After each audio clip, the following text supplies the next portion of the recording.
Has it been since you've been on Elm Street? Don't let them put you to sleep. Welcome to a brand new nightmare. Now no one sleeps! I knew you'd be back. A Nightmare on Elm Street, Part 4. The Dream Master. Oh, sweet. Fresh meat. Rated R. Hey everybody, welcome back to The Pod and the Pendulum, the horror movie podcast covering every single horror movie franchise. One movie and usually one episode at a time, but because, and we'll get into why we're doing 2 episodes on Dream Master here in a moment. Short answer, because I feel like it, but I'm sure there's going to be some more detail there. I'm your host, Mike Snoonian, joined once again by my co-host, Jerry Smith. Jerry, how are we feeling tonight? I'm doing great, man. I just started working out for the first time in years today, and it was the worst experience of my life. So I had that cold shower, and I'm feeling good. What did you do? What's the workout? Well, I mean, without going super into detail, in my past, I've had an eating disorder most of my life, so it's been really hard for me to gain weight. And for some reason, just during quarantine, it all caught up with me. So, lately I was just like, I just don't feel that great about myself right now. I want to, I want to feel better in my own skin. So I'm going to work out. Started doing it today. And I don't know, man, 45 minutes into it, I was wishing for death. Yeah. I admire people like Brian Kuiper and all these people that we know that are so into the gym. Cause oh my God. And I was doing it at home. So. Yeah, it is. I'm really good at video game sports at this point. This summer, I spent a couple days a week with middle schoolers at this basically summer school program that was supposed to be part education, part social emotional learning, and part athletics. And it turned into all athletics. So I spent this summer playing Quidditch and kickball and touch football and handball with these 7th and 8th grade super athletes. And I'm I'm not a good athlete, but I'm very competitive. So there were times where maybe it got a little bit ugly. There were times the last day I'm like, all right, I just want to do all the adults versus the kids, and let's absolutely ruin these children right now. Yeah, I've always been so jealous of people like you that are super athletic. I have athletic. You enjoy it though, right? I enjoy it. I have an overactive thyroid too. So anytime I'd play football, I would last a literal 5 minutes, and they would be like, "Okay, well, you wasted our time, motherfucker." Yeah, up until. But anyways, until 2 years ago, I never felt my weight, and now I do. So I've been trying to get back in a healthier groove. It caught up with me in my early 40s. All right, but no one is here for that. So let us introduce our guest right now. We have first from the Spinsters of Horror.com and also the I Spit on Your podcast, which just celebrated their 2-year anniversary. Nice. We have Kelly Gredner. Hello. Thanks for having me. While we're on this, Kelly, what can you bench press? Let's just, since we're on the...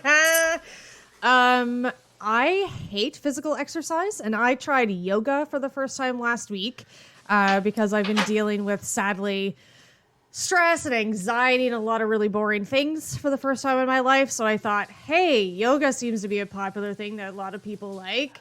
So I tried yoga, and I hated it. It's the worst. I love yoga. Hate it. Oh, I know people that swear by yoga, and it is personally the worst. I have a love-hate, mainly just a hate-hate relationship with exercise. Throughout my life, I've gone kind of back and forth with things like dance, kickboxing, boxing, wrestling. I went to the gym to do a bunch of weight training, strong person training, but it just, I have a hard time sticking with stuff. Same here. And I heard in the background, we have welcome back to the show. I think it's his third or fourth time on the show. At this point, we have from Gayley Dreadful, the Scarred for Life podcast, and now the editor-in-chief of the new We Are Horror zine. We have one of the hardest working men in horror today, Terry Mesnard. Terry, how are we doing? You know, I'm just over here daydreaming about one Major League hunk. Right? Oh, Rick. Excellent. No, Dan. Excellent. Dan. Yeah, Dan. Although I wouldn't kick either out of bed in the morning. Yeah. I think I'm more of a Rick over Dan right now. My daughter, when watching this movie, is like, he's just a haircut. Like, that was her reaction. Yeah, but, everybody was in the 80s. It's fine. True. That is true. All right. So my first question for our esteemed panel today is, what was your first experience with this movie? And to let listeners know, like, why we're doing multiple episodes on this is I basically threw it out to Twitter, like, who wants to come on the Elm Street series? And I'll just call a bunch of people that were interested, and I'll pick from that list for each episode. And we got this overwhelming response for Dream Master, which really surprised me. And all 4 people are all people that I want to have on the show. So I'm like, rather than tell 2 people that I want to hear from or try to have 6 voices on, which I think could be a bit much, I'm like, let's break it in 2. So yeah, on that note, now that I lost track of thought, Kelly, what is your first experience with this film, and like what calls to you with this movie? Since it's been in my life for 25 years, I couldn't tell you like the first time that I actually experienced it. But what I can tell you is that when it comes to Nightmare on Elm Street, the franchise, in my mind, it's very vividly stuck. It's Nightmare on Elm Street, the first one, and Dream Master, the 4th one. Like, it's one of my favorite franchises, Scream being the other one, and I love all of the movies, but these 2, the first one and number 4, always stick out in my mind. And I love many, many things, and a lot of the things we'll talk about today, but I grew up with the Dream Master. For whatever reason, Dream Warriors didn't resonate with me. None of the other ones necessarily resonated with me enough, maybe because I was a kid of the 90s, and this one just always, I think it has a lot of heart. I'm very, sentimentally and emotionally attached to it. I think because I loved it at such a, formidable time in my life. So, I'll leave it at that because we're going to talk about many things that I love about it today. So it's just been in my life for such a long time. It's a comfort film of mine. I know this movie inside and out. I have already watched it now probably 3 times during the pandemic in the last 6 months. And I just love everything about it. Yeah, this is an endlessly rewatchable movie. Mm-hmm. And I think I've come to realize that late in the game here. It's one of those movies that I'll always, if it's on, will always like watch from whatever point to finish. Mm. And if I'm just, like you said, a comfort movie, if I'm just looking for something to kick back to and enjoy, it is going to be like right near the top of the pile when it comes to this series, which is my favorite series that we've covered, but really my favorite series, period. Mm-hmm. Terry, how about yourself? So, I saw this when I was young. I know it came out in 88, so I probably saw it in 89 or maybe 90 at the latest. And it was at a time where I don't have a vivid memory of which movie I saw, which like movies in this series I saw first, except that I saw the first one first. But the reason why I gravitated to this one as a kid before I knew exactly why it resonated with me was the simple fact that there was at our local video store up in Alaska, they would put out their VHS tapes or their betas after they've been circulated through the shelf and they needed to get rid of some. Well, I had a beta machine in my room because my parents had upgraded to a VHS, and this was in the beta rack, but it was at a time where it was a beta tape in a VHS cover. Oh my. And I had it, and I just remember because it was mine, it was one of the first movies that I owned for myself, that I was just constantly watching it. Mm-hmm. And so for me, this was more so than any other film, A Nightmare on Elm Street.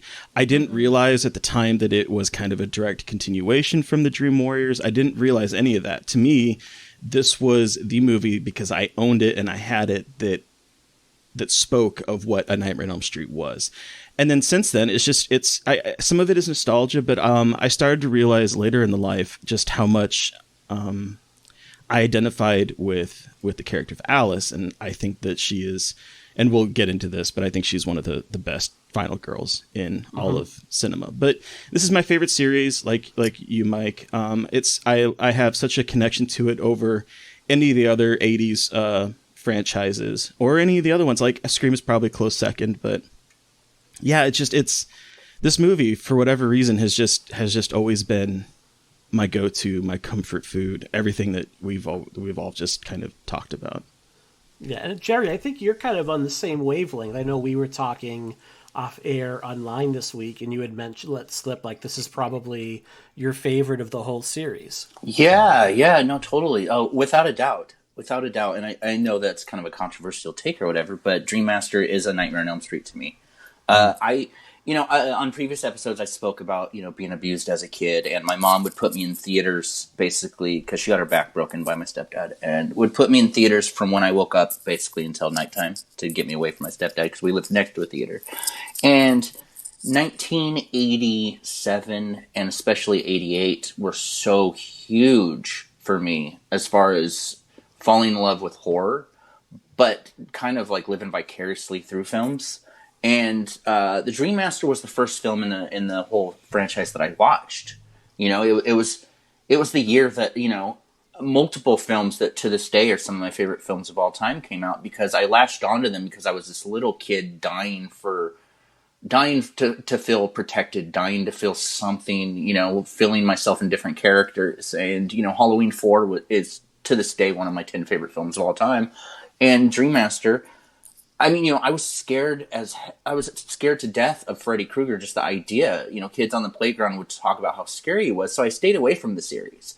And during one of those theater days of trying to stay in the theater as much as possible, I saw this movie with no experience with the first three whatsoever.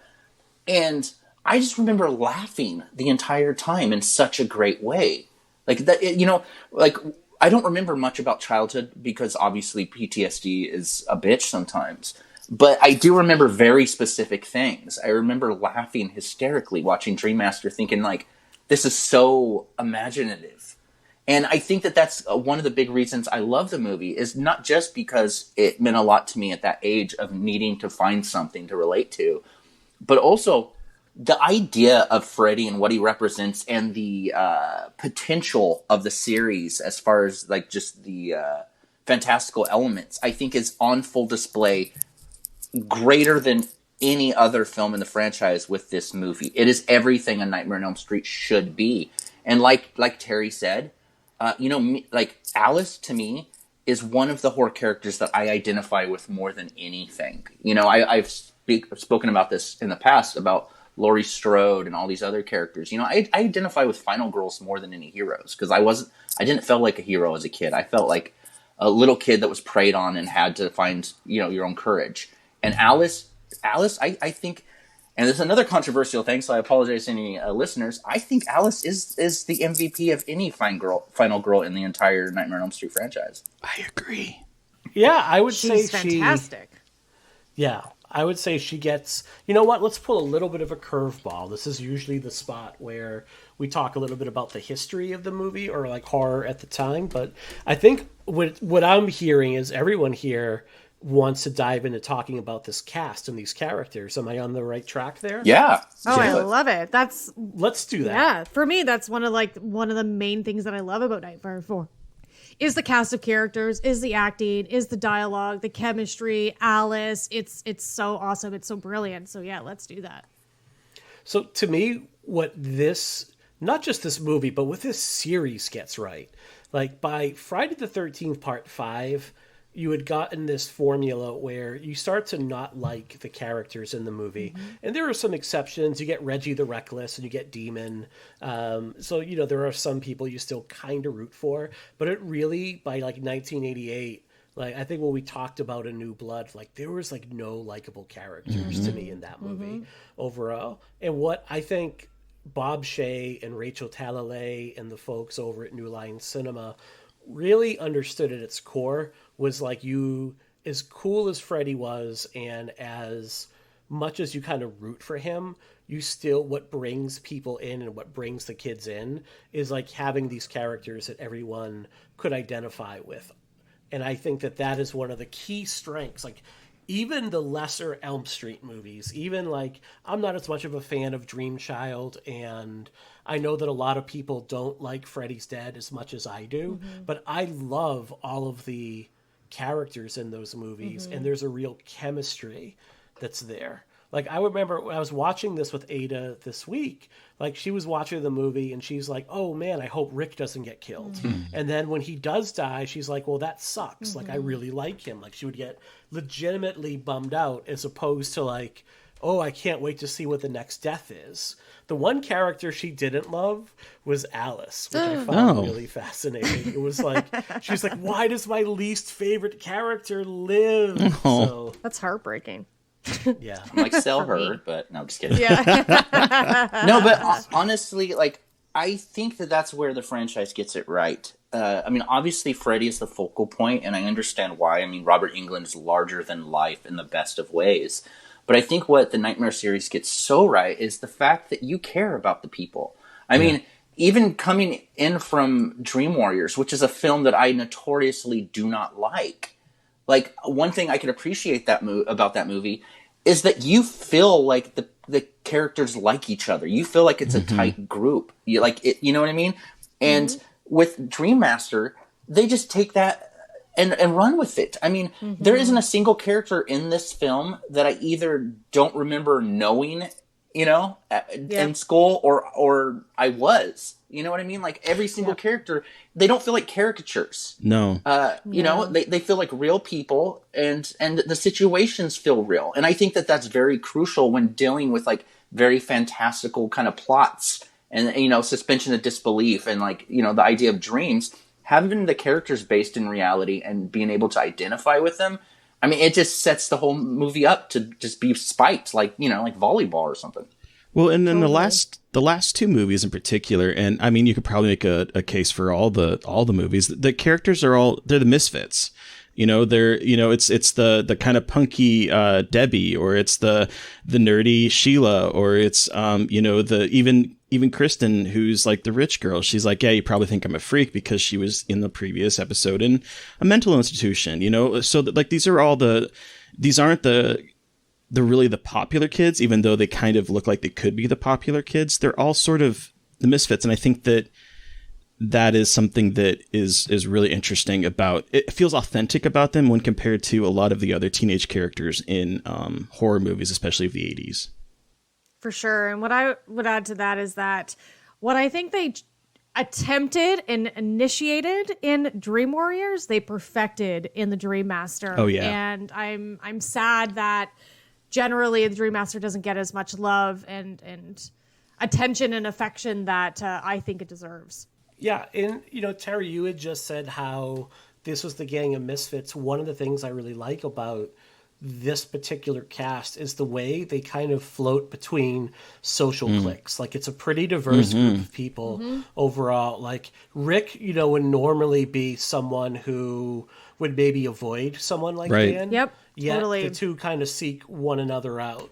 And I think that does speak to, like, when you watch a John Hughes movie, like, I'm thinking The Breakfast Club right now, you have these, like, completely defined social circles, and you don't move from without that boundary until you have, like, a moral lesson at the end, like, maybe we're all the same.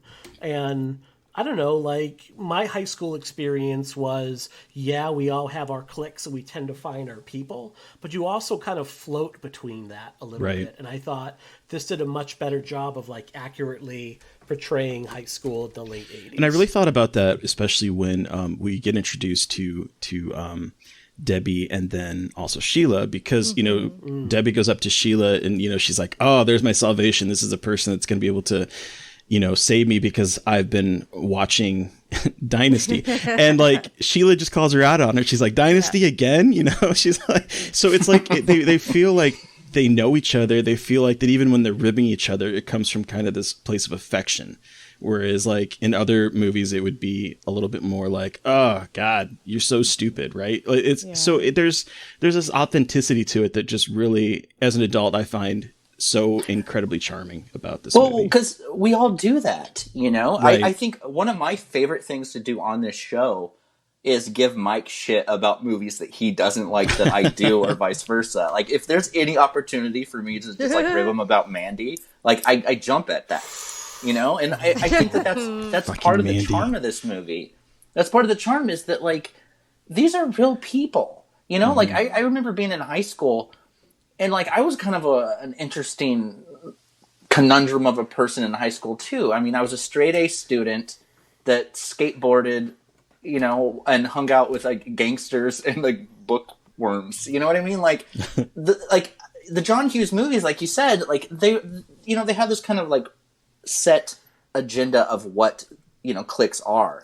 But growing up, like, I didn't experience that. I was friends with everyone, and it seems like those were the coolest people to be. Like, the people that be around, the people that actually, you know, were friends with like multiple kinds of cliques and stuff. Yeah, I totally agree with that. And Terry, you had mentioned like Sheila and Debbie. In a lesser movie, that relationship is set up like... it would be antagonistic. Right? And there's a real warmth. And like Sheila gives it back to Debbie just as good as Debbie gives it to her. And then the two of them kind of, you know, turn on the jock, you know, your trope jock character and immediately like question his manhood in a way that drives him away. That is like really hilarious. So Kelly, which characters, like, aside from Alice, like, which of these characters, like, stood out for you? Or what was it about the chemistry? Because I have your notes here where you talk a little bit about the chemistry. What really stood out to you in terms of, like, why it feels like gives you the warm and fuzzies?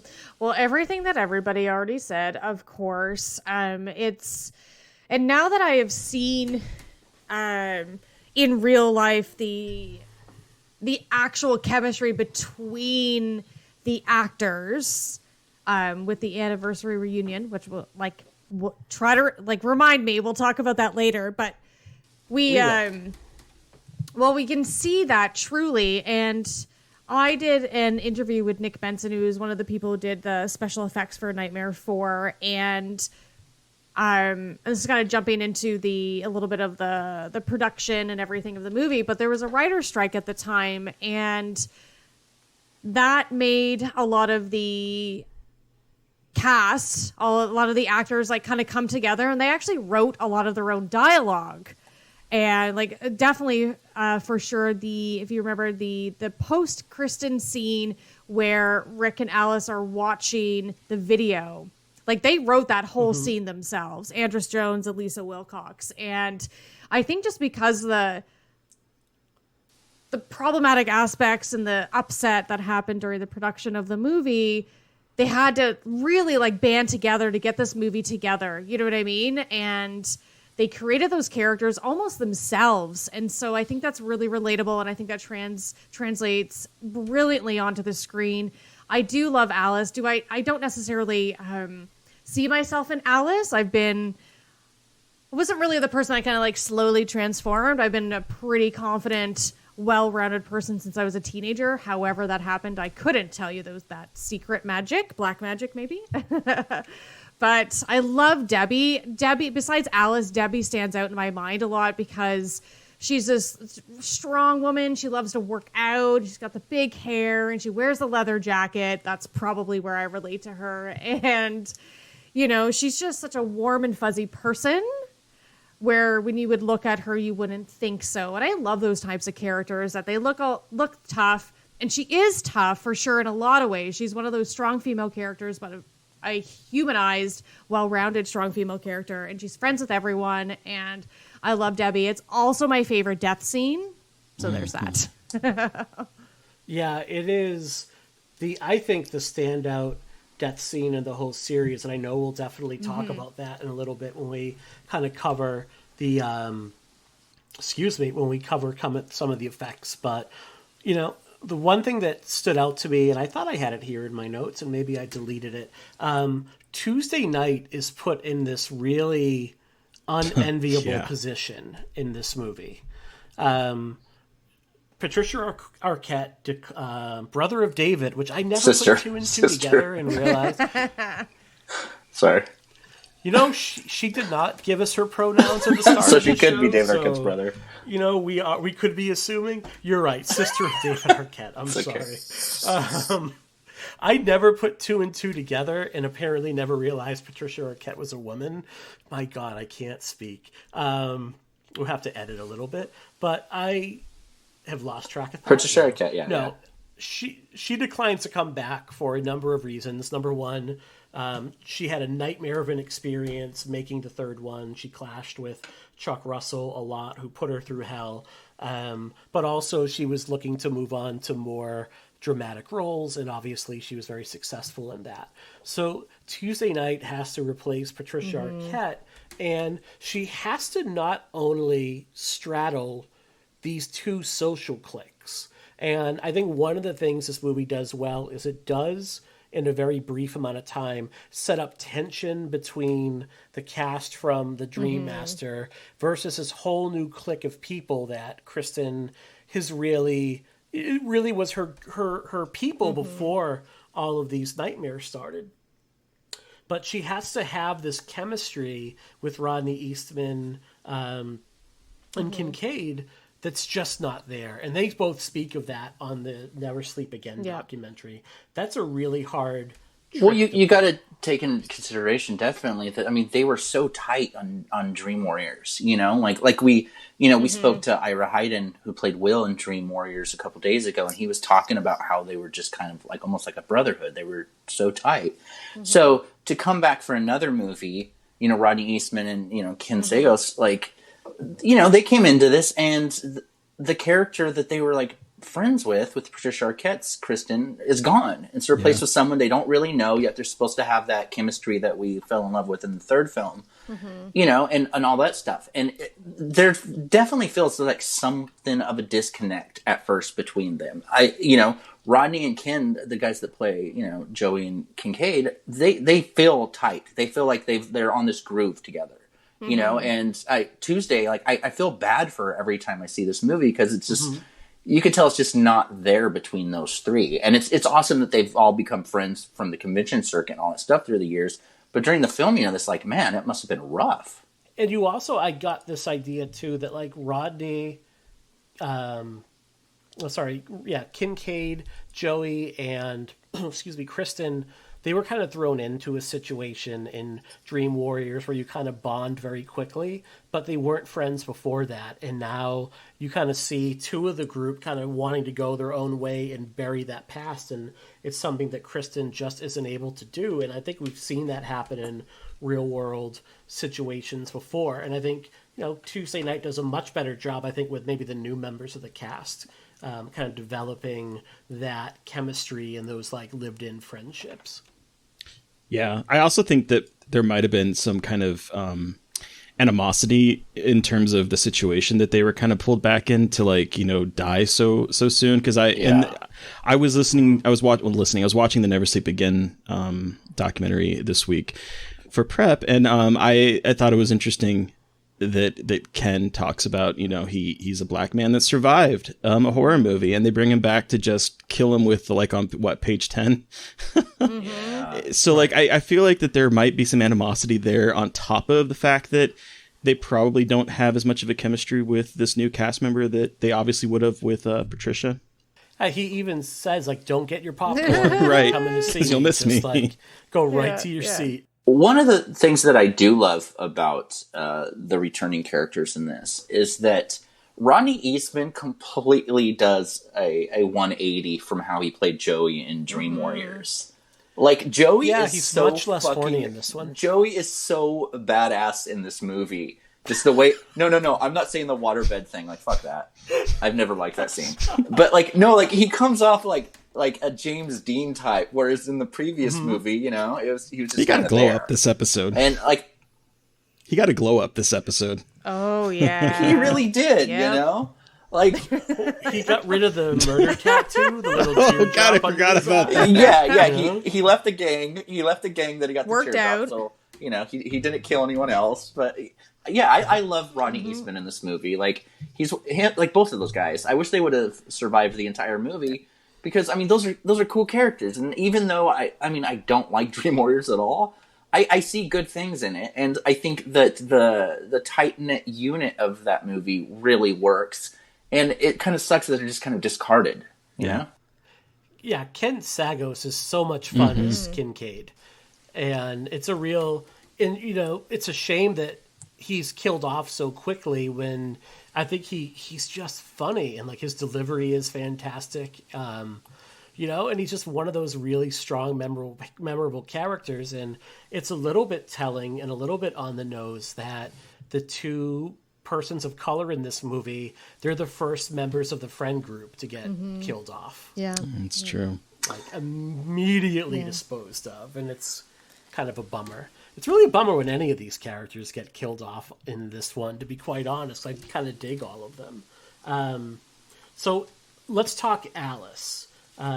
What is it, like Terry and Kelly, what is the appeal there? Because I know you both feel that she is one of the strongest kind of horror heroines that are out there. So let's talk about that appeal and what makes Lisa Wilcox so good in these two movies. For me, it's I kind of was Alice. I was a daydreamer. I spent a lot of time in my thoughts and in my daydreams coming up with, like, you know, things that I should have said or I would have liked to have said if I had more confidence. And just the way that she sort of lives in that fantasy world kind of was kind of how I was growing up. I was kind of a lonely kid living in Alaska because people in Alaska, you were either there for the military, so you were going to move out, or you were there for other reasons. And it didn't seem like it was really hard to make friends. And I had a hard time making friends as it was. So in my mind, I was Alice, and these characters were kind of my friends in some kind of weird way. And growing up and watching this movie, because this was a constant go back for me, even through like high school, I started to see, like, when I started to realize that maybe I was gay, that I mean, I know Nightmare on Elm Street 2 is obviously the one that everyone talks about being the gay one, but like, if you are a closeted person and you are in a school or in a place where, like, you really want to go up to the popular guy in school, but you can't because you know that if you say anything, you're probably going to get your ass whooped, you start to have that daydream about it. So, like, just to see her kind of go from this very closeted and very wallflower character to someone that owns her sexuality, that owns her confidence, that kind of flirts with identity, because as you know, the conceit of this movie is that as her friends die, she kind of gains their power. So she starts to act like them and dress like them, and she plays around with different identities. And she eventually finds one that works for her, and it's that power herself that ends up ultimately winning the day. I find there's something so fascinating and authentic in that character. And I think that she actually goes through a journey that a lot of final girls don't really. I would agree with that final statement for sure. Alice is truly unique. Not just as a general whole, quote, final girl trope. Up until now, our Nightmare on Elm Street final girls and Jessie, as wonderful as everybody is, as wonderful as Nancy is, and she's resourceful, and she is smart, and she is quick, and she is clever, and Nancy Thompson is fantastic. She doesn't go through a transformation like this. No, Nancy is just awesome from the get-go. That's just who she is, and she's formidable, and that is, you know, I applaud her for being as awesome as she is from the get-go, and that's great. But Alice, like you said, she goes through this incredible transformation, and unique in the sense that we haven't seen this before. We haven't seen our final girl take in the essence and the powers from the other people, mainly women in this movie. Side note, fantastic female protagonists. I love all of them equally. And so she takes all of their unique abilities, their special powers, whether it be physical strength, mental strength, Kristen's special ability to bring people into her dreams, Rick's, martial arts, she brings it all together. And I think she has a wonderful foundation there, builds upon that to actually take on hand-to-hand combat. Again, we haven't seen that before. And she's Alice and faces Freddy herself. And that's kind of like the main reason why I think she stands out amongst everyone. And she is my favorite from the night.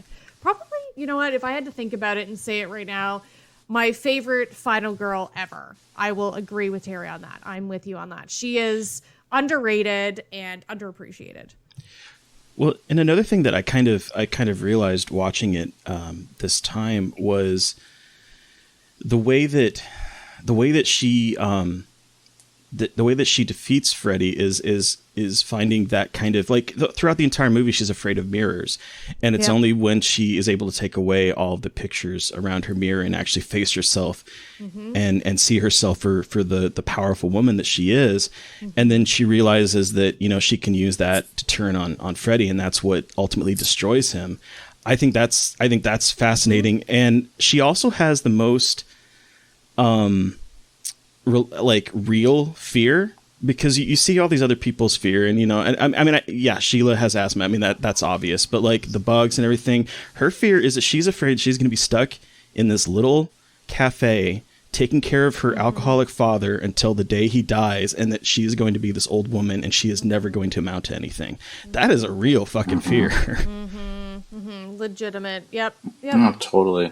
When I think of Alice, it's an odd connection, but I can't help but think of Senator Elizabeth Warren. And the reason for that is one of Warren's go-to talking points over and over again, whether she's talking about basically stripping power away from the banks, or talking about why millionaires and billionaires should pay more of their fair share of taxes, is she really does an amazing job of basically demystifying this tale of American exceptionalism. And if you pull yourself up by the bootstraps, you can be anything that you want. What Warren talks about a lot in her speeches is nobody builds anything alone.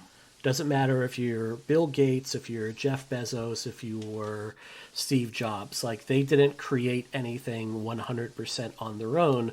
That everything is built on the backs of, whether it be just the workers that keep the lights on, whether it be your engineers, whatever it is. You always have a team of people that kind of help you build and help you create and help you become better. And Alice is very much a character that absorbs, like Kelly, you had said, she absorbs the strengths and the goodness from the people that are around her, and she builds on that. And she also, along the way, discovers that the strengths that are within her as well, and she's able to get some new skills from others, but also see what makes herself tick. No, totally. At that point. And it's something that, when I counsel people, one of the fundamentals I use is what I would call strength-based counseling. Meaning if I have a kid that really struggles taking tests, but they're a star athlete, we might deconstruct what makes them so good at shooting free throws and then try to adapt that into a skill that they can use when they take exams. That kind of slowing their thinking down, controlling their breathing, taking control over their body, and using those skills in a new way.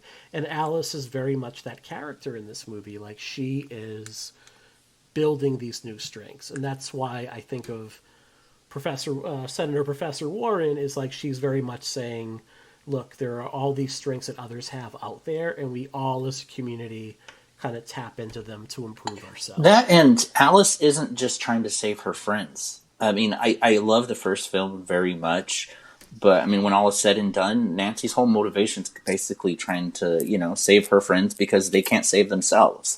And what I love about Alice is she's not just trying to save them, like you guys, all of you said. She kind of becomes them in a lot of ways. She inherits their best traits and things she loves about them. She becomes kind of like a living embodiment of their best parts. And I feel like she gets a really wonderful character arc that a lot of people in these films don't get. That and, like anyone who was kind of very shy and reserved growing up. I mean, Terry, you mentioned identifying with Alice. I mean, I definitely did, I hung out with a lot of people, but I was always kind of the Alice of the group, whereas I hung out with a lot of cool people, but I was always the quiet one in the very back of the group, And Same. And Alice doesn't really know who she is at the beginning of this movie. She's confused. She kind of stays to herself. She looks at Sheila. She looks at every other character, and she admires things about them. And it's when each character is stripped away from her and they die that she realizes that, like, it's definitely metaphorical. Like, those things are in her too. And she picks the best parts of the people that she loved, and that informs who she really is. And she gets so confident in that, I mean, fuck, man, I cannot stress enough how great her arc is even just through one film. I'm not even counting, the anti-abortion 5. Like, just in this movie, like, the transformation of the character is so great, going from that wallflower, as you said, Terry, to at the end just beating the living shit out of Freddy. It's so fun to watch. And she beats him not only physically, but mentally. And I love that as well, because that's always that common, like, strong female character trope where strong means, the physicality. You're physically strong, you're going to be violent, you're going to be masculine. But she utilizes all of those wonderful things from her female friends to make her this, like, incredible, well-rounded individual. But in the end, it's her mind that defeats Freddy. And that's awesome, because there's that nice balance of the physicality of it, the physical strength, and the mental strength that she has. Well, it proves how resourceful she is, because she first tries to beat him up physically, and then she uses Sheila's machine, and then it's her realization that he can't see himself in the mirror, sort of like how she can. I mean, she's the perfect foil to him in some ways in that regard. And it's all three, like you were talking about, Kelly. It's the way that she moves from one to the other because it's not working, and it's that resourcefulness that just is so intrinsic to her character that makes it interesting as well. Yeah, and also I think this is another movie that in the Elm Street series that continues this idea that, like, parents get in the way of our development. Oh my gosh, and yes. The relationship here with Alice and Rick with their father, who, is in the middle of grieving for his wife that's deceased, who is struggling with his own alcoholism, and who just can't relate. And he's, in essence, taking out his sadness, his anger, his grief on his children. And I think it's... what I like about Part 5 is how that relationship unfolds. I do enjoy that, but here, I like the fact that the Elm Street series was never afraid to go down this really weird road, or this really common road where, sometimes your parents just, they fuck up. Well, and they hurt you in irredeemable ways. It makes actually Kristen's death all much sadder, because there's the line that, like, no, mother, you murdered me. It's like, it's that realization that no matter what the parents do that they think might be helping is actually in the end harming them. And it kind of, it's embedded in this franchise as a whole. It's the idea of, like, the sins of the parents, foisted on the children. But this movie, and the last one in particular, kind of, like, take it on as this kind of, in this other direction, that not only is it the sins of what they've done, but it's what they continue to keep doing in what they think is the best interest of their kids,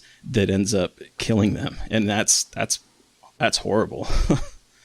It's an inability to listen. It's this idea that, Father Knows Best isn't just a sitcom from the 1950s. It's this idea that I'm the parent, so of course I know more than you.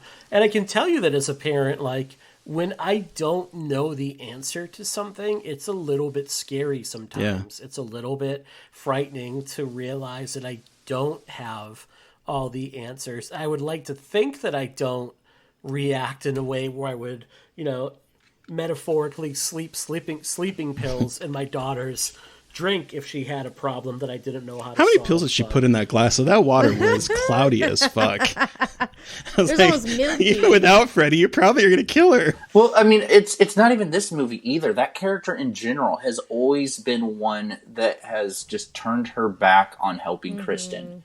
And I think that that's one of the things that always stays with me from Dream Warriors is Kristen's mom. How little she cares and how quick she is to kind of like brush her hands of dealing with her child, and taking the time to kind of address what's going on and listening, trying to help, in the first film or in the third one. I mean, Kristen's mom's just kind of out and about, doing whatever she's doing with that dude. This one, like so many parents, I know mine, I'm not talking down about medication. I think it works for so many people and I definitely recommend it if you need it.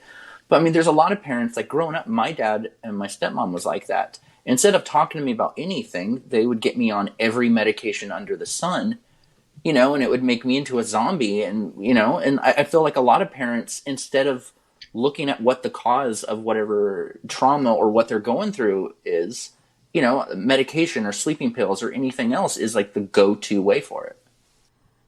And in this case, like her mother kind of looks at her as almost like an annoyance that she's sort of like, she's like, well, I'll just go to sleep, just all this kind of like any way to get her out of her, of having to deal with her, it seems like in her both mom's movies. super bored by Dream Master. She's like, oh God, Kristen, like we've done therapy. It's been all this time. Like, I'm just tired of this. Take these sedatives.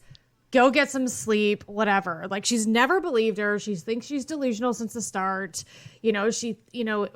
As I'm sure you folks talked about for Dream Warriors, but like, you're doing this for attention, whatever. It's not really a big deal. Despite the intensity of her dreams and her nightmares, she's making all these drawings, these dioramas. She's staying awake.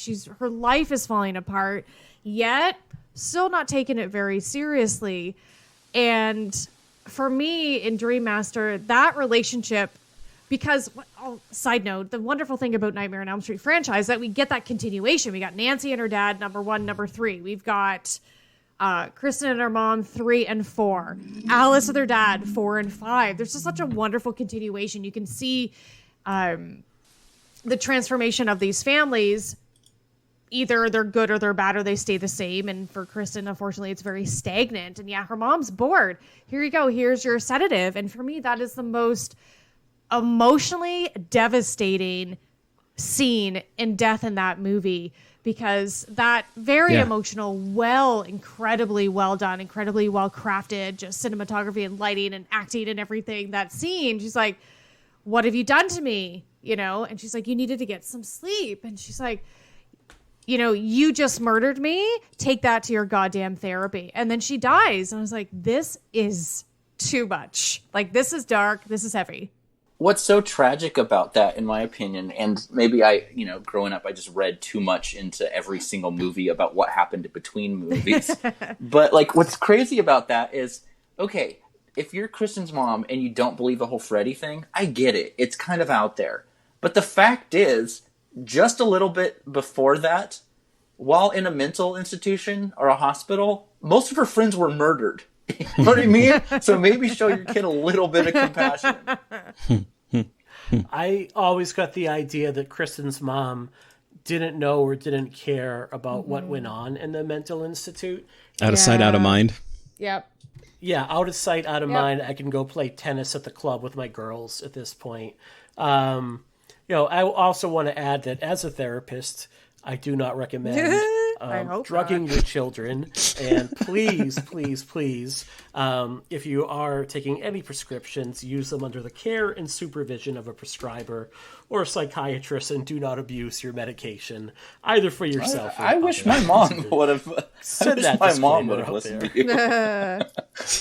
I know. I wish, people should listen to me more. I want to get a shirt. My wife and I were joking, and I told her I want to get a shirt that says, "Just because I'm grumpy doesn't mean I'm not right."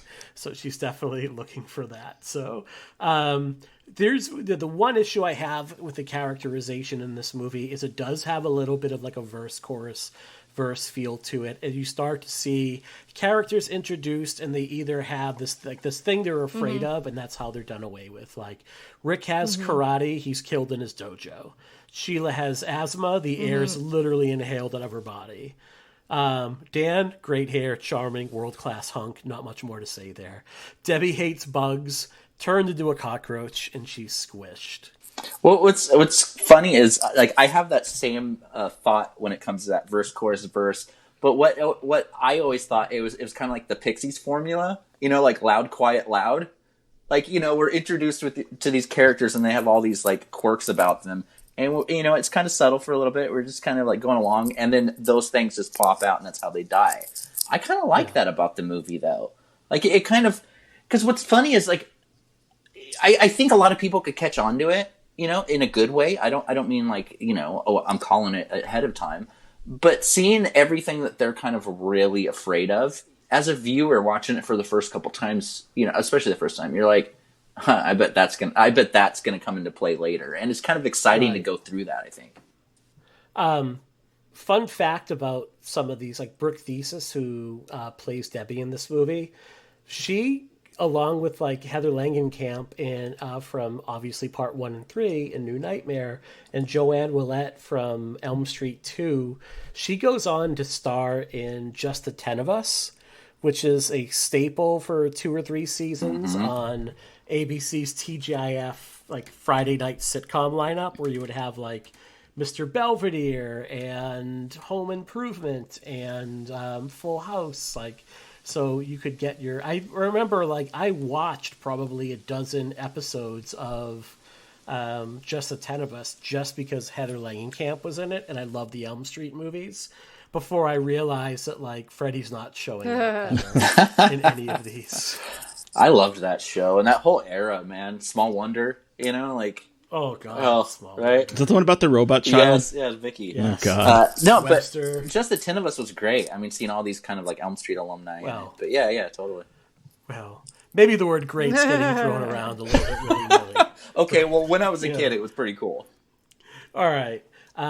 So what do we think about, and Kelly, you had mentioned this a little bit, like Rennie Harlin's direction in this movie? Because I think he brings like a real visual flair to Elm Street 4, definitely more than what you're getting in other, slasher movies or horror movies that are like already, 4 entries in. Like he's bringing this real dynamicism to what he's filming here. I was watching, I have seen Never Sleep Again. I love that documentary. I'll sit down for a million hours, watch everything about Nightmare on Elm Street. But I think it was the special features with the Blu-ray disc that I have, the collection. But Bob Shea didn't really want Rennie Harlin. He was like this really tall, weird Finnish, right? He's Finnish? Swedish. He's Scandinavian. He's so Scandinavian. Yes. I love Finnish. it.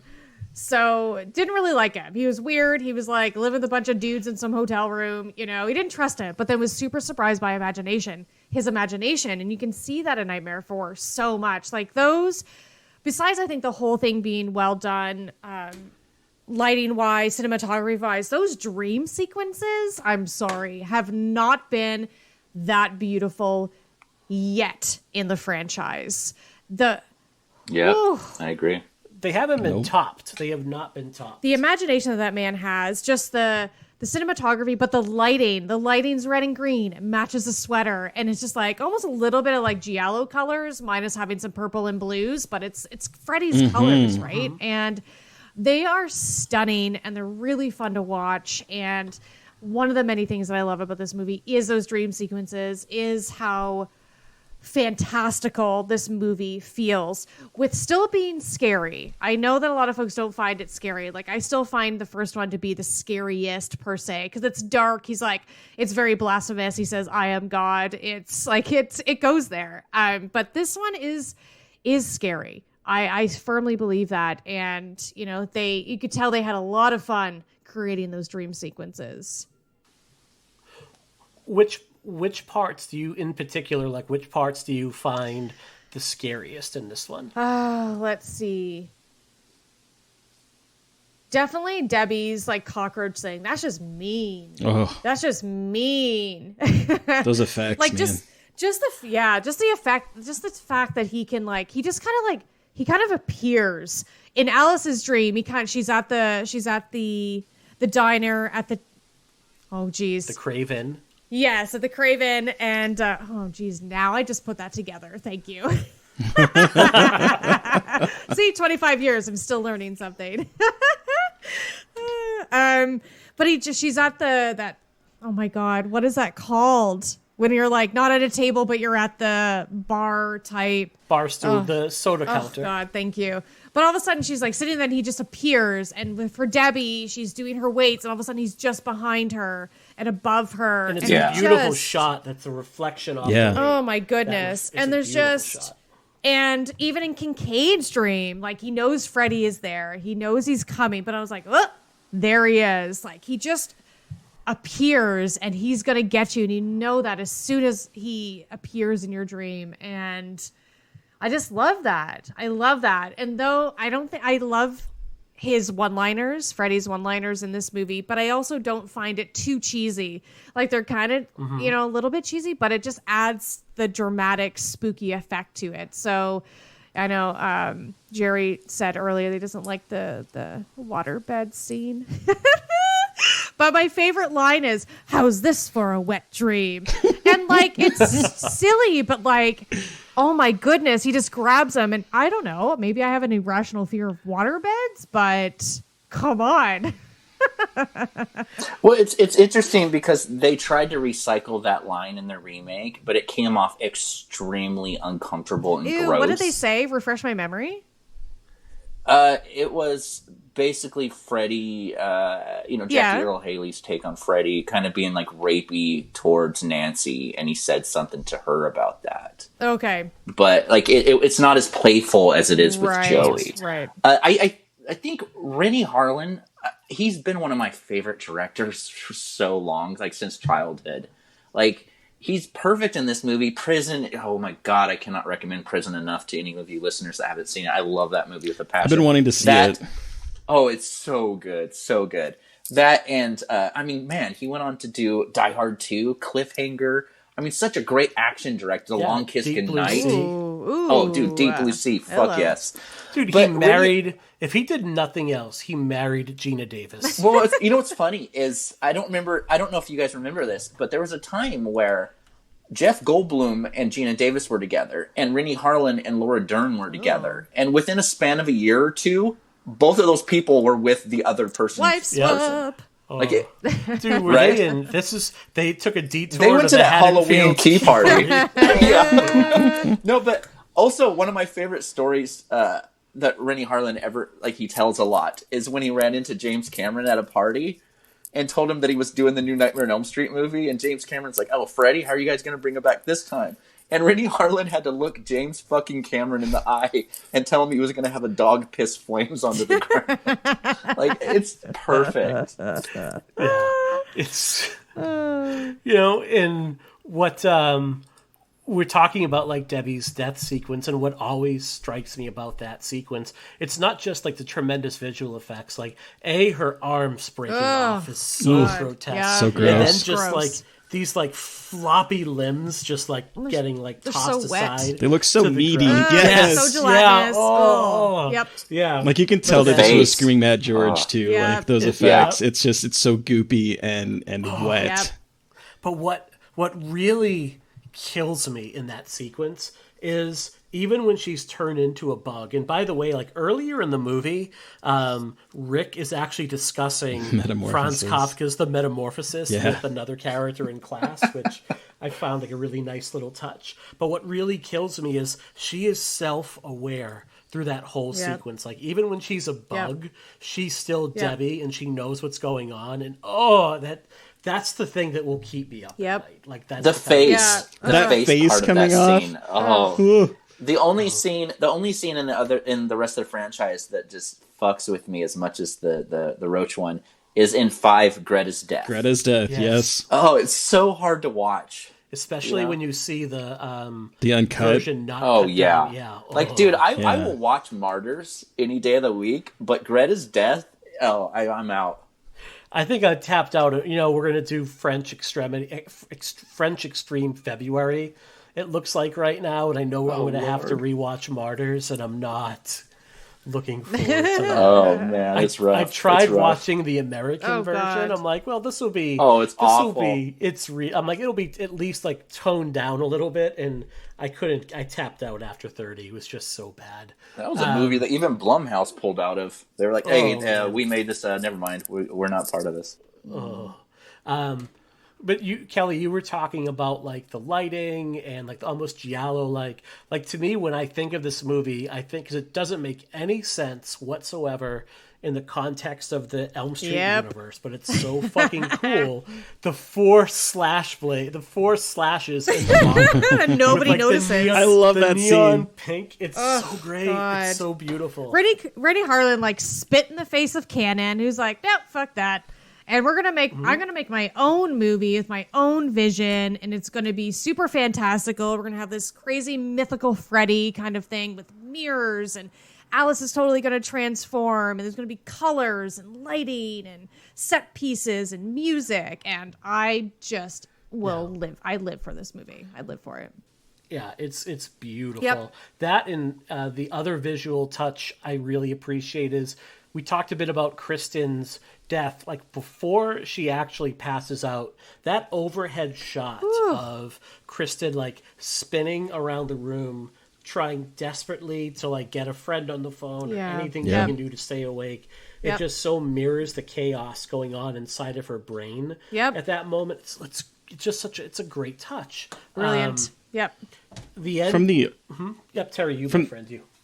From the opening, like it definitely asserts itself as being a different kind of movie. I love Kincaid's death in, well, not necessarily the death, but him in the kind of like garbage that turns into a world. Like the way the camera just pulls up and you see him, and the whole world is this garbage place. Like it speaks to like this very larger than life. We're going to take things and we're just going to make it grander and bigger, and it's such a kind of a fascinating like entry point into like the thesis of like, we're gonna make everything big. I'm just gonna show you how large this is at that very first kill. And it taps in, like Harlan taps into the athleticism of Freddy as well. Like Englund gets to be really nimble in this movie. Like I just think of the sequences of him like hopping from the floor to the church pew, and then like kind of like tap dancing from pew to pew, and then using and leaning on the gloves. statues And there's like definitely an element of like Hong Kong cinema to this. And the other thing I thought of, and this is going to be a really weird comparison, and I don't know who's going to get this, but I don't know if anyone remembers the Marvin Hagler, Sugar Ray Leonard middleweight title fight from around this time period. Yeah. No. Sorry, I didn't mean to sound so excited. So they were like considered two of the best boxers in the. This is back when like people would pay to watch middleweights, and like Hagler would just go pummel the shit out of people. Yep. He had like been in these wars with like Tommy Hearns and like the famous Roberto Duran, where like it would basically. When I love the Rocky movies, but the boxing in those, like that would never happen in a real fight. And then you would watch like Marvin Hagler like just pummel the shit out of people while taking 100 blows to the head. And Sugar Ray Leonard was like more of a dancer. He was more nimble. That fight at the end with Alice and Freddy kind of reminds me of the Hagler-Leonard fight, where they just kind of like duke it out, and Hagler is throwing haymakers and Leonard is dancing around. Like, so to me, it felt like a prize fight, and I just kind of I would love to talk to Rennie Harlan anyway, but like to know like what sort of influences went into that final sequence where they're just kind of like wailing on one another. You know, like one thing that we've been trying to do with this Elm Street series is do bonus episodes with people having to do with the film. You know, I don't think we're going to do it or be able to, but I mean, I have reached out to Rennie Harlan, so fingers crossed, but, Sure. Yeah. No, I agree. And I remember that era of boxing. Like, I was never an athletic person, but like we'd always go to my uncle's house, and like, you know, my dad had 6 brothers. my grandma had 7 sons. Jesus Christ. But they would all go to my uncle's house and pay-per-view every boxing match known to man. So, like, some of those matches, like the ones you're talking about with Haggard and, Sugar Ray Leonard, or the Roberto Duran and all the rematches that he had, like, those are, like, so huge to me growing up. And I totally see that. I never thought about it until you said that right now. But, it does feel like those kind of fights. It's crazy. It definitely had that feel to it. So I know we're going to be doing 2 episodes on this movie, so I don't want to go too far down too many roads. But for my guess, and Kelly, I know we have something really specifically we're going to talk about in a minute. What am I missing that either of you wanted to discuss that I might have glossed over or haven't brought up yet? You go ahead, Terry. You start first. I don't know I think we've covered everything I really wanted to talk about. All right. Great. So in that case, then, that's perfect. So that means fans, you're going to have to come back for more in a week. So Kelly, you actually took part last week. You got to watch this really cool event that happened. Can you tell us a little bit about that Dream Master reunion that went down? Yes. So it was the 32. I don't know why they were celebrating 32 year anniversary. Whatever. Let's celebrate everything. It's a pandemic. So yeah, it was a 32-year anniversary of Dream Master.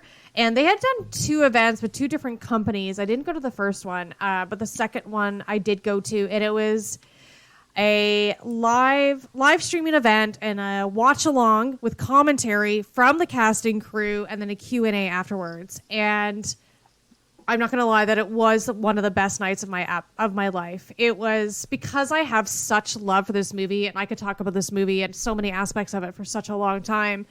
It was so wonderful to experience this. So pretty much everyone was there. The only person that wasn't there cast-wise was, and now I'm blanking on his name, I should have made a list, but the gentleman that plays Dan was not there, but he was supposed to. Something happened last minute. Also, on Tuesday night, was filming something else. She was filming another movie, so she wasn't able to be there. But seriously, everyone else cast-wise was there.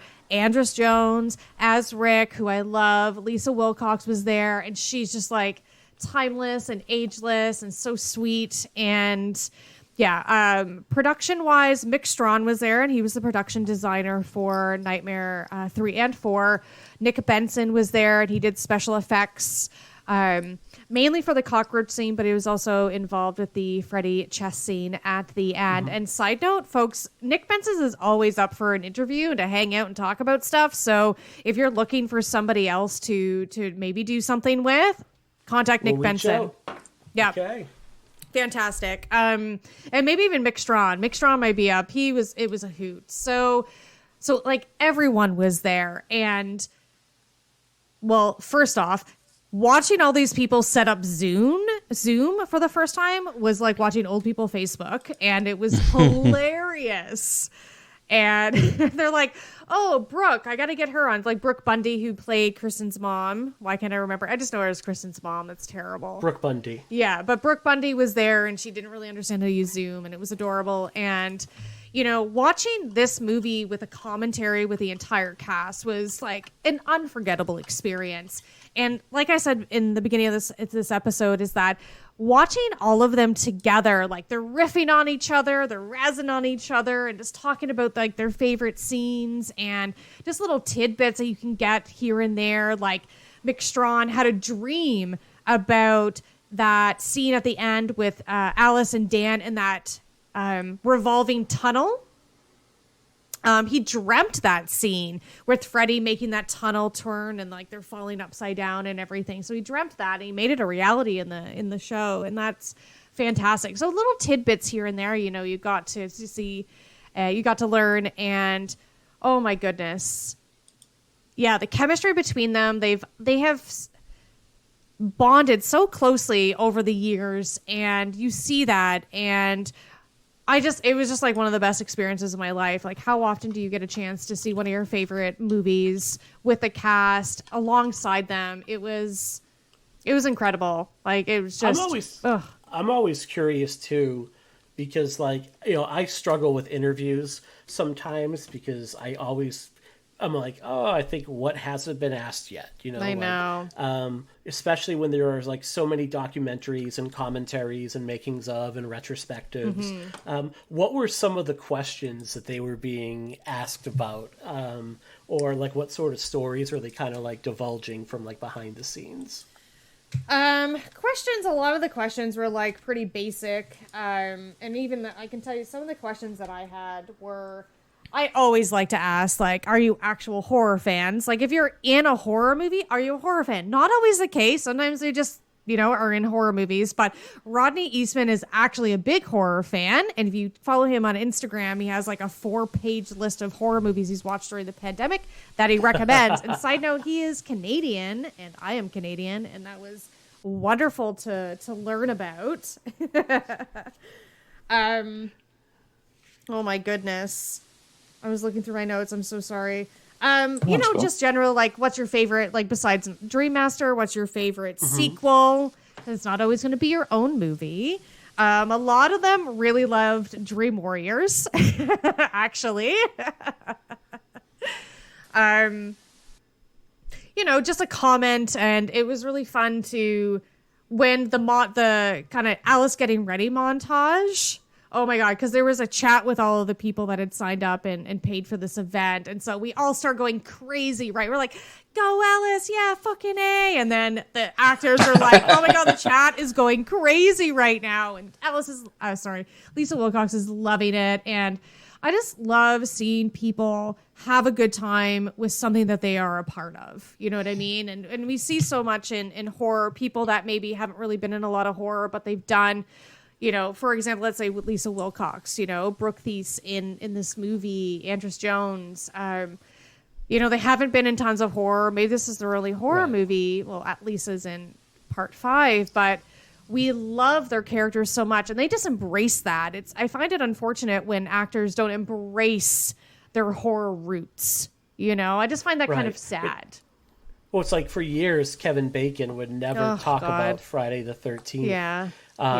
You know, until he hit a certain age and maybe the roles didn't come quite as easy as they used to. And then he was like, maybe I should go back and start reminding people of what I've done. And what's, you know, with the movies like this, like, you know, Andrus Jones, he might have not had the kind of career that he thought he was going to have. But because of movies like this, he'll always have, you know, he can eke out a living, you know, doing the convention circuit because people are always going to want to talk. Well, one of my favorite... I think that's a really wonderful thing. I'm sorry. No, I didn't mean to cut you off. I apologize. One of my favorite things about our recent chat with Ira Hyde and Will from Dream Warriors was, like, there was such a reverence to not only the film he was in, but just, like, the series in general. Like, this was someone who just loved talking about the movie. You know, it wasn't just a movie he did. You know, like... you know, it's going to our patrons first, but after that, you know, eventually after we're done all these, we're going to compile basically an Elm Street alumni bonus episode with all these interviews that we're doing. But like, I was having such a hard time not just laughing hysterically listening to this guy talk because he was so excited about what the movie means to fans and everything else. And I think that Elm Street, more than any movie, any franchise, I think it has the most amount of people that were in it that actually has reverence towards the films and what they mean to people. Yes. Yep. Yeah. I totally agree with that. That's perfect. Yep. Completely. There's such a bond, and it's the Elm Street family. You hear that a lot when you listen to and meet these people in real life, that it's the Elm Street family, like Heather Langenkamp also embraces all of this. Robert Englund and all of these people that are in these movies. It's the family, the Elm Street kids, like they're all together, and you could see that again in that watch along with them. You know, they've just had so much fun with it, and they bonded, and they have created lifelong friendships out of this movie together, and that's true magic. That is magical, and that comes with horror. I don't think that comes with almost anything else. That it comes with horror. No. Yeah, there aren't romantic comedy conventions that pop up all over the country, right? Exactly. I don't think so. there's Anyways, a walk to remember, Colin. No. Right. There's not like, the guy that played like the third busboy from the left in Love Actually isn't, able to sign autographs for like $20 a pop. Can you imagine if that was the case, though? Just like everyone going to like romantic comedy convention. I don't want to imagine a world like that. No, Just like a bunch of Sweet November fans. no, Sweet November. What was it? Sweet November. no. Okay, Hey, no, I'm just okay. Like, hey, you were in the Valentine's Day that didn't star David Boreanaz. Just like, oh man. All right, so we're gonna talk more about this movie next week with our other panel of guests we have lined up. But before we sign out for the night, Kelly, tell us a little bit about what's going on with Spinsters of Horror. I know that you've been kind of plotting on expanding the site and the podcast a little bit. So tell us a little bit for our listeners that haven't listened to your show or are familiar with the site, what it's all about and what you have in the works. Thank you. Yes. So, Spinsters of Horror is a horror project with a 20-year-long friend of mine named Jessica. And we create content for the website. We write for it. So, there's blog posts. I'll keep this very general, but we write for the website and release a once-a-month podcast called I Spit on Your Podcast. And that is where we discuss horror movies and other mediums with thoughtful analysis, research, and passion. And that's kind of like our little slogan, our motto, but that's essentially what we do. And so what we, like Mike said at the beginning of the episode, we just celebrated our 2-year anniversary, which has been life-changing for both of us. And we did not even realize that would happen. Thank you.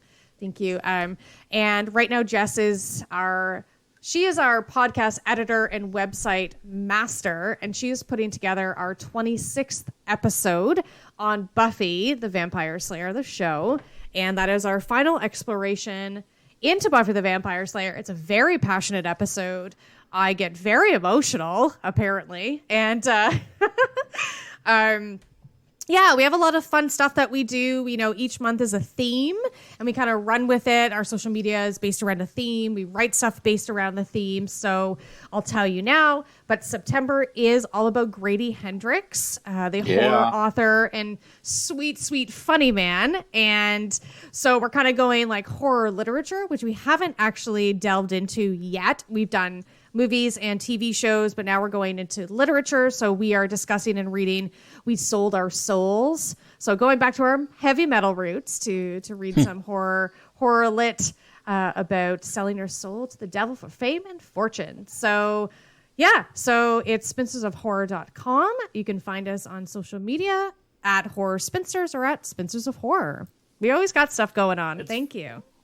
I'm looking forward to those Grady Hendrix centered episodes. I know like my best friend's Exorcism along with like Paul Tremblay's Head Full of Ghosts, I think are two of the best examples of tremendous horror literature of the past decade. I agree with that. It's funny, this past Christmas, my sister and I, when we exchanged gifts, we each bought one another unknowingly a copy of my best friend's Exorcism. I love that. Like, because we're like, oh my God, like this book's so good. I know that like my brother or my sister will love this, and I thought that was really Mike. nice. Have you read Horror Story yet?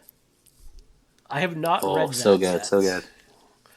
Right now, I'm going through Paperbacks from Hell. Oh, I love it. So, yeah. So Terry. Yes. Which of your projects do you want to talk about? You have so much going on. You're like the James Brown of the horror community without some of the more problematic aspects. Thanks, I think. Yeah, Terry. I mean, Gayley Dreadful is going on. We're doing a bunch of Fantasia coverage. Scarred for Life. We've been lucky enough to have a bunch of really awesome guests recently. And then We Are Horror. It's a zine that our first issue just came out. Our second issue is coming out in October. That's going to be around slashers. And I guess I'm probably not going to get fired if I say this, but our third issue that we're going to start taking pitches for is going to be about family. So if you're a writer out there and you want to make some money and be in a zine, start thinking about some movies centered around family. But yeah, other than that, I'm just trying to keep running from this nightmare of COVID. Can you speak to the genesis of We Are Horror a little bit? Because it maybe, was it a fortuitous accident that like the zine was announced right around the time that everything with Cinestate started to started to kind of rear its head? But I seem to remember like that's when the zine was announced, and that like the focus of We Are Horror, and you don't have to be humble, but I think what you're doing in providing this space for voices that aren't always heard and maybe don't rise to the front of like these major publications. Like, correct me if I'm wrong, but like 80% of the content is either from women, from queer folks, from the Latinx community, from persons of color or indigenous folks. Like, you're really creating like what I think has the potential years from now to be looked at as like a really important piece of like horror criticism and horror literature. Well, thank you. Yeah, it sort of, I mean, Ryan Larson and Tyler Liston are the two that kind of came up with it, and they approached me and Danny to be editors on it. But yeah, it kind of came out, the horror community this summer has been going through a rough time, and the Cinestate crap happened, and Fangoria, which is now risen from the ashes, went away. And we were upset that there was so much focus on a lot of negativity. And I mean, Ryan Larson, I mean, if you know him, he's a very happy, he wants to promote everybody.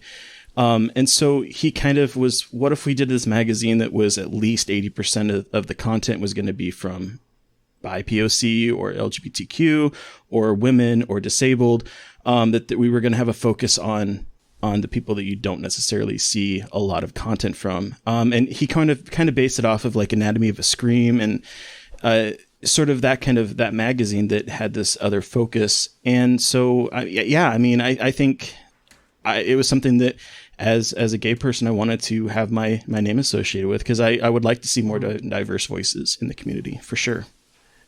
And it's available exclusively as an e-zine right now? Is that Yes, that's the case. Right now, it's just going to be an e-zine that comes out every 2 months. The first one came out in August. The next one's going to come out in October. And we take pitches. Again, the focus is 80% of the content will be from a minority group. But it's been kind of fun looking at those, and we're looking down the line of ways to create hard copies of it, or look at different ways of trying to get that out there for sure. And where would one subscribe? Yes, it's through Patreon. If you go to Patreon and you look for We Are Horror Zine, you'll find it right up, and it's I think it's $4 a month, and you're going to get depending on what you subscribe to, you're going to get either at least the magazine, or you might also get extra articles from either the four of us, the editors, the owners, or from other people that we that have pitched that we want to put out there on the site as well. Excellent. Well, I know I'm a subscriber to it. I would strongly encourage all of our listeners to go check that out. I don't say this lightly, and I don't say it to blow smoke up your ass. I really do think that work like this is something that we're going to look back on in the coming years and be like, this was either a turning point or something that is going to stand as a really important piece of like horror criticism, especially given this moment of time. And I don't say things like that lightly. Oh, I hope that's the case. I really do. So, Jerry, you actually had a pretty killer article or interview drop today. Did you not? Oh, fuck yeah. Sorry, I got sidetracked with that. Well, first of all, before I get into that, what Terry and the crew are doing, I would second that. Really great work. Exceptional work. You guys should definitely be proud of yourselves. But I had a really fun interview with Tony Todd drop on Dread Central today. It was one of the most just enjoyable conversations I've ever had with anyone. Like it was for this film called Immortal, which ended up being so good. Like I loved that movie. And then we started talking about Candyman, and then we started talking about just musical recommendations, and we started talking about like Smokey Robinson and The Killers and a bunch of stuff with Tony Todd. It was so nuts. But yeah, that's amazing. I released a new EP about a week ago, I think. It's pretty out there. I lost a few followers over it because it's very kink based. My wife and I are both part of this project, Rainy Days for Ghosts, so it's that. Yeah, totally. And I actually, Tyler Liston from Weird Horror, he had a piece that I wrote that he's actually wanting to put on the Patreon for that site. So, I mean, if you guys subscribe to that, cool. I have a piece on Starman coming pretty soon. But yeah, very tons cool. of stuff. And also, really quickly before we wrap up, speaking on books, we were talking about books a second ago. Clown in a Cornfield by Daniel Caesar. I would definitely recommend that. Adam Caesar, I mean, sorry. Definitely recommend that. It's a YA slasher book, but it never feels like a YA book. It's one of my favorite books around, so go for it. We'll check that out. Well, folks, I hope you've enjoyed this. What I have coming up over on Psychoanalysis a couple days after this are next episode posts Thursday at midnight, where we talk about paranoia through the lens of 2012 Sinister, which is one of my favorite horror movies. It's a really fun discussion with Lara and Jen over in Psychoanalysis. Jen has texted us about some other ideas that we can do for that show, and I think you'll see a lot more content coming out in the form of smaller episodes in between our bi-weekly schedule there. So I hope, the feedback on Psychoanalysis has been tremendous and really humbling. And the feedback here, again, listeners, we can't thank you enough. If you're not already, please give us a follow over at Twitter, over at Pod and Pendulum. You can join our Facebook group, which we don't really do a lot on yet, but that'll grow over time. If you go to facebook.com and search out Pod and Pendulum, you'll find us there. We put the request out a couple weeks ago for some new reviews, and I think 20 people either rated or reviewed us in the span of a few hours, which we really appreciate. So we will be back next week with more A Nightmare on Elm Street Dream Master with guest Alex Secker, who will be returning, and Mike Vanderbilt, who I think should be a professional podcast guest, much in the way in the 1970s you'd have Dom DeLuise on the Carson Show, or Don Rickles on the Carson Show. Mike Vanderbilt could be if there was a job, a professional podcast co-host or guest, he would get it. So we're definitely looking forward to talking more of that. Also, Mike, I don't can we announce who we're recording with this week for the bonus stuff for Patreon? Sure, go ahead. All right. Well, everyone, really quickly, you all know the Patreon thing. We have a Patreon, Pod in the Pendulum, $2, $4, $10 level, I believe. We always strive to 2, 5, and 10. I apologize, but we always strive to create as much bonus content for people as possible. The main show will always be free, but we have a lot of bonus things that we're always working on, whether it's blog posts or bonus episodes. And like I said a few minutes ago, we're releasing short interviews with Elm Street alumni during the series for our Patreons, and they'll get to hear each interview early. And at the end of the series, we're going to put them all onto a main show together and release it for everyone. This week, we are having Lisa Wilcox on the show, Alice herself. Oh my God. We are so excited about it. Excited about it. And there's quite a few people that are maybe interested, so I don't want to say who yet until it's confirmed. But it's going to be a wild time. And so if you subscribe to our Patreon, you'll get to hear Lisa Wilcox early. If not, you can hear the whole show later down the road. So go to patreon.com, Pod and Pendulum.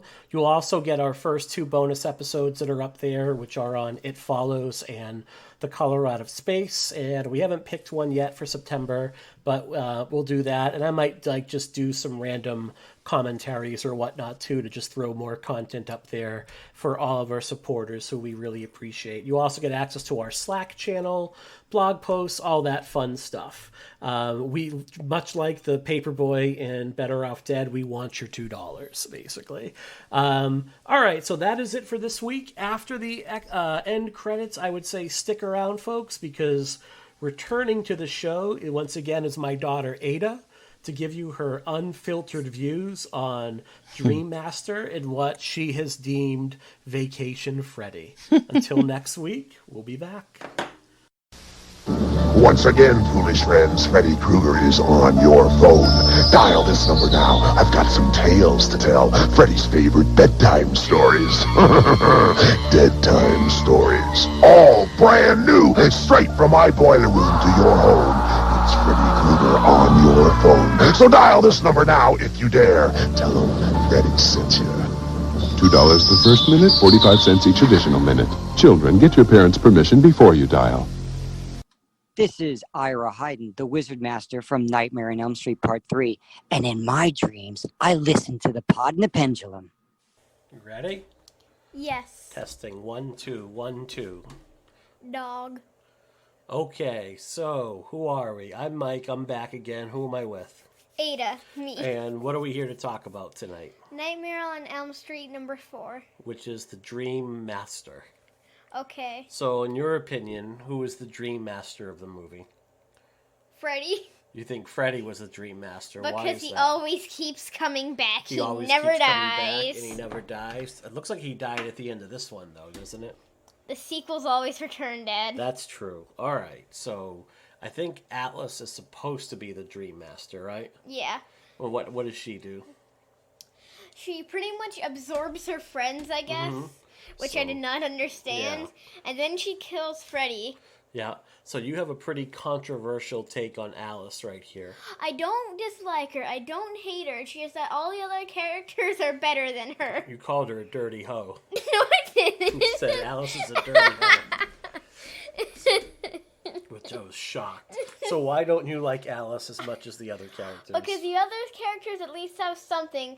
That girl is smart. She has asthma. That guy can use nunchucks, I guess. Mm-hmm. And one guy is really handsome. But Yeah. she is the redheaded girl. And Yeah. Okay. she's there. Did you fart? Yes. Oh my God, that is... Oh. I can taste that like it was dinner. That's awful. Oh my goodness, that was the worst. Okay, so who comes back in this one? Who comes back? Yeah. The two guys from Kincaid and what's the other dude? Joey? Kincaid, Joey, and the... Kristen. Kristen. Yeah, it's tough to know Kristen because it's played by someone else. Yeah. And what happens to them this time around? All of them die. They die pretty quick, don't they? Yeah, and it kind of makes you sad because in all the last movie, it's like working up so they survive and they finally beat Freddy. Yeah. And then they just get killed by Freddy. Your cat got you good there, right under the eye. Right, oh my goodness. You got a big scratch there. He almost got your eye, honey. Yeah. I'm going to have to get rid of that cat. No. We're going to put him in the oven. He got scared and then he He ran. didn't get scared. He just is a dope. All right. Anyway, so what were some of the better dream sequences in this movie? Some of the better, the cockroach woman. Mm-hmm. She didn't like bugs, and then she got turned into a cockroach. Yeah. And got smooshed. Yeah, that was pretty gross, wasn't it? Yeah. And there is and it's I don't know if you heard this in the movie, but at one point when they were in the classroom, you hear Rick, who is the nunchuck guy, talking about a story called The Metamorphosis, and that's by a writer called Franz Kafka, and he has a short story called The Metamorphosis about a guy who turns into a cockroach. Really? Yeah. Cool. You're probably going to have to read that for a literature class one day. It's a famous story. What? Yeah. Why do you always have to read, the super famous stories? Well, why would you read stories by a bunch of bums? Because those are Right. the stories that other people won't talk about, so then you're less likely to plagiarize. Well, yeah, why would you read a story about a guy who just eats poop, you know? So then you So, can learn about you gotta Jeff read and his poop-eating you know, adventures. you need to read stories by men and women that are excellent writers. So, anyway, how do you think the nightmares in this movie compare to some of the other ones? What did you notice about them? What do you mean by that? So, did this movie have nightmares that were bigger and wilder and crazier than some of the other ones? A lot of the other ones, they tried to make it like more into reality. Yeah. But with this one, Freddy just went insane with the dreams. They were a little bit silly, right? Yeah. Like, what about the pizza one? Pizza. What did he have on his pizza? Pizza ball souls. And what were the meatballs made of? Souls. That's right. My favorite ingredient, soul meatballs. Soul food. So there's a lot more like imagination in this one, right? Yeah. And was this a good example of vacation, Freddy? Yeah, he just puts on his sunglasses. That's a beach vacation, Freddy. So what the hell is vacation, Freddy? I don't know. Oh my god. But you mentioned him again, so now he's here. Yeah, that's a bit crazy. Vacation Freddy. Oh god. Okay. Trying to think what else. What else did you like about this movie? What else did I like about this movie? Again, like in the third one, there were more characters. Mm-hmm. But I didn't like was that all the characters that I liked got killed. They did. They died pretty quickly, huh? Yeah. Yeah. And the one character that was meh for me got to stay alive. See, she's a really popular character, too. She's in the next one, too. What? Does she die? She's in the dream. We'll have to watch it and find out. I hope she dies so I don't have to have a boring character. Well, I think we're going to... Wow, that's... She's one of Dad's favorite characters. Really? Yeah, I like her. I mean, I like her, but there's nothing special about her. Well, maybe there's nothing special about me. You know, people like me. How does this one compare to some of the other Elm Streets for you? How does this one compare? I think this one was like the dreams. They were like less like realistic, like and more like, wow, that's really cool. It's more like, wait, what? How is that possible? So in your opinion, is Freddy still scary in these movies, or is he a bit more funny and silly now? A bit more funny and silly, less I'm like less like psychopathic and I'm gonna kill you in your sleep kind of Freddy. He's more of a comedian telling jokes. Yeah, I hope there's another movie where he's actually like not a comedian telling jokes and more of like. Oh, I think maybe you'll like one of the ones that Dad's not a big fan of. Let's see. I'm trying to think what else. Oh, what do you think of the parents in this movie? There's Kristen's mom, who gives her the sleeping pills, and there's Alice and Rick's dad, who seems to be really mean and yells a lot. What do you think of the parents in this movie? Well, you know that scene where she's imagining herself and he's saying, what is this, rabbit food? I wish she actually did what she dreamt about. Smash the And the end of the movie, he's just still there. Yeah. And she doesn't, like, do anything to him, tell him anything. I wish she did that, or did just something... smash the bowl maybe over his head. Yeah. That would have been pretty neat if she did that. All right. Any other thoughts on this movie? Any other thoughts on this movie? Let me think. One of my favorite characters is the nunchuck dude. Rick? Yeah. What did you like about Rick? I don't know. He has nunchucks. You thought okay. Did you like his hair? His hair looks like... What does he do to his hair? He puts a lot of product in it. Oh. So it makes it stick out everywhere. Yeah. He kind of had a stupid death, didn't he? Yeah, he just... I didn't want him to die. I thought he was going to live. I know. And then she had the dream where he came out of the coffin, but he had to go back in it, huh? Yeah, another reason, like... And that didn't like make me thinking, wow, that's so cool. It just made me thinking, wait, so this is a daydream, but she's not actually sleeping, but he's dead. Yeah. What is this? What? Okay. All right. So I think that pretty much sums up our thoughts on Dream Master. But what? I think that pretty much sums up this movie. Yeah. All right. Compared to the other Elm Streets, where does this rank? 1, 2, 3, or 4? I'm gonna go with 3 just because I didn't like the second one. Okay, so you like the third one more and the first one more. No, wait, are you going... So I think I don't know. I just, this would be second to last because, number 1, it didn't make me think, wow, this is so cool. It made me think, so what's going on right now? You got a bit confused sometimes, right? Also, I fell asleep, and we had to rewatch the ending. We had to rewatch the end. Well, it was really late, though, to be fair. So, and what do you think of the end, though, when Freddy gets all the arms and everything come out of him? That was freaking gross. I love that scene. Cool. That was, I think, the best bit. That was the best Freddy death, as far as I know. I didn't want to look, but it was so, Yeah. All right, so listeners, we'll be back We actually are doing Dream Master again next week. So Ada, maybe I'll show you an episode of the Freddy TV show that used to be on. Wait, there's a TV show? It ran for 2 seasons and it was not great, but Dad watched it every week. Why was it not great? They were made for about $20 and Freddy's not in it for more than a minute a show usually. Well, then how is it the Freddy TV show? We'll have to watch an episode and find out. Alright. Alright, we'll be back next week. Bye.